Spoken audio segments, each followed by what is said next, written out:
தாயவள் கருவினில் அகப்பட்டு இருக்க அவள் கதரும் குரலொலி நான் கேட்டேன்.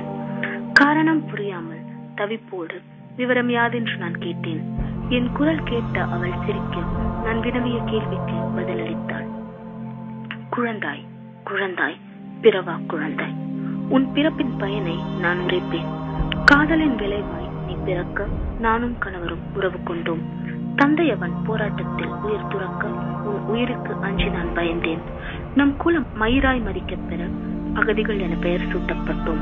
நம் உயிர் காக்க வந்த அணிவகுப்பு என் உடல் மீது அணிவகுத்தது ஏனோ. தாய்மையில் தகுதியை இழந்தவளாய் நான் நரம்பருந்து இறக்க கிடக்கின்றேன். இக்கதையை சொல்வது ஏன் என்றால், குழந்தாய், நீயும் இறக்கப் போகிறாய்.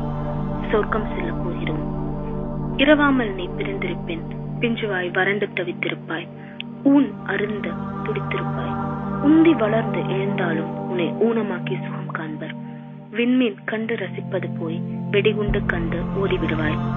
பிறந்த நீ ஆனானால் திருநாய்க்கு நீ விருந்து. உன் பிறப்பு பெண்ணானால் வெறிநாய்க்கு நீ விருந்து.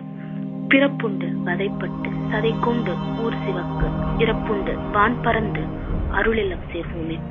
பிரம்மனின் படைப்புகள் தவறென்று நாம் உணர்த்த புதியதொரு பெருமானை படைப்போமே என கதரும் கற்பு.